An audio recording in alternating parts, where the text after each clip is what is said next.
Independência ou morte! Não é na base do grito que se ganha uma independência. Nós sabemos que é preciso buscar o reconhecimento de outros países, é preciso criar um Estado com todo um corpo de leis. E isso acontece quando na história do Brasil? Durante o primeiro reinado, o tema da nossa aula de hoje.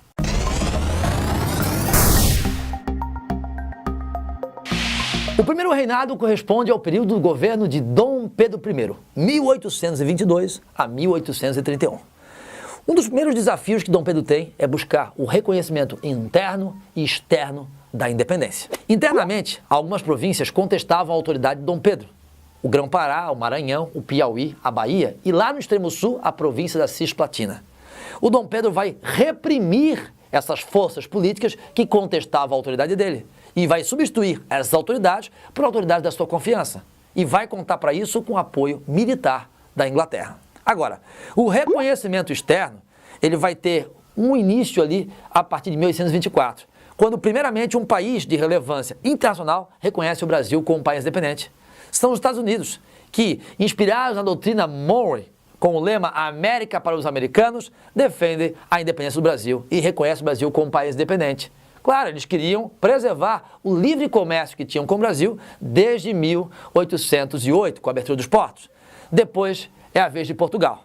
E o reconhecimento português, ele é mediado pela Inglaterra. O Brasil vai pagar uma indenização a Portugal de 2 milhões de libras esterlinas. E esse pagamento acontece com um empréstimo inglês. O curioso é que Portugal, ao receber esse pagamento, essa indenização, vai usar esse capital para quitar parte das suas dívidas com a Inglaterra. Ou seja, o dinheiro sai da Inglaterra e vem para o Brasil. Do Brasil vai para Portugal e de Portugal vai para a Inglaterra. Na prática, o que significa isso? O Brasil assume 2 milhões de dívida portuguesa, com a Inglaterra. É isso. O curioso é que a Inglaterra ainda não havia reconhecido oficialmente a nossa independência.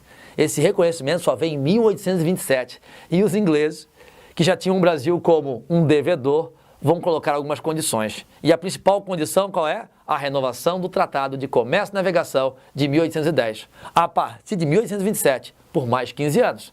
Nesse tratado, vamos lembrar, produtos ingleses entrariam no Brasil pagando taxa de apenas 15%. E isso dificultaria o desenvolvimento de uma indústria nacional no Brasil, pela dificuldade de concorrer com produtos industrializados ingleses. Muito bem, além do reconhecimento interno e externo à independência, cabia também organizar o quê? O Estado brasileiro, com um corpo de leis. Dom Pedro, no início, chegou a convocar uma Assembleia Nacional Constituinte. Essa Assembleia foi eleita, chegou ao início dos seus trabalhos e ali se formaram 2 partidos. O partido minoritário defendia um regime absolutista. Agora, o partido majoritário, o Partido Brasileiro, vai defender o projeto da Constituição da Mandioca, que defendia, entre outras coisas, o voto censitário. Dependia da renda, só cidadãos acima de uma renda mínima poderiam votar. E como calculariam a renda se não tinha uma moeda corrente de uso em todas as partes do Brasil? Calculariam a renda em alqueires de mandioca. Por isso, o projeto da Constituição da Mandioca. Mas, curiosamente, não é esse o ponto mais polêmico. O ponto mais polêmico é que o Partido Brasileiro queria o quê? A autonomia do poder legislativo. Havia separação de poderes e, com isso, seria extinto o regime absolutista no Brasil. Dom Pedro não desfrutaria de todos os poderes. Dom Pedro não gostou desse projeto. Mas se a Assembleia Constituinte chegasse ao final de suas atividades e aprovasse um projeto, seria este o projeto aprovado. O que Dom Pedro faz? Ele vai fechar a Assembleia através de uma intervenção militar. Alguns deputados que existem serão reprimidos, é a chamada Noite da Agonia. Fechada a Assembleia Constituinte, ele vai convocar, ele vai contratar 10 juristas, os chamados 10 notáveis, para redigirem uma carta constitucional, de acordo com os interesses de Dom Pedro. E aí, em 1824, está pronta a nossa primeira Constituição. Lá tem 5 características fundamentais. Quais são? Primeiro, essa Constituição não foi promulgada por uma Assembleia, formada por deputados eleitos pela população. Ela foi outorgada de modo autoritário. Então, a primeira característica é a outorga da Constituição. Segunda característica importante, nós temos o poder executivo do imperador. O legislativo, nós temos da Assembleia Geral e também do Senado. E o poder judiciário, juízes nomeados pelo imperador. Mas tem ainda um 4º poder, o poder moderador, exclusivo do imperador.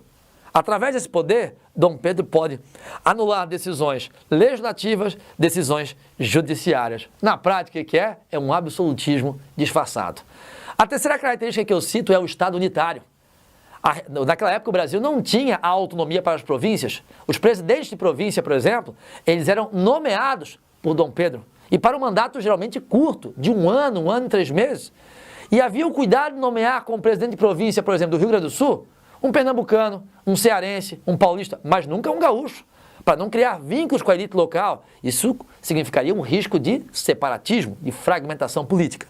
A quarta característica é o voto censitário. Só podia votar quem tinha acima de uma renda mínima estabelecida. E a quinta característica é a ligação entre Estado e Igreja. O Brasil é um país oficialmente católico no Império. E nessa relação entre Estado e Igreja, a Igreja se submete ao Estado através do padroado régio. Por exemplo, os bispos que assumiam cargos no Brasil eram nomeados pelo Papa, mas só poderiam assumir de fato com o aval de Dom Pedro I, que se colocava acima da autoridade papal, porque aqui a Igreja se submetia ao Estado. Agora, vejam que a Constituição ela é autoritária, elitista e centralista. Será que todo mundo aceitou essa Constituição? Não. Em 1824, Pernambuco, que já havia se revoltado em 1817, agora se revolta de novo. Nós temos 3 lideranças participando desse movimento. Jornalista Cipriano Barata, com seus ideais liberais, e nisso ele tem o apoio de Frei Caneca, uma figura extremamente popular. Mas tem o apoio também das elites agrárias, que tem como principal representante o presidente de província destituído por Dom Pedro, Manuel Paes de Andrade. Eles fundam em Pernambuco uma república independente e têm o apoio de outras províncias, que vão formar a Confederação do Equador, que vai ser reprimida violentamente pelas tropas imperiais com o apoio da Marinha Britânica. Nós temos aí então a consolidação do Estado brasileiro com o seu corpo de leis.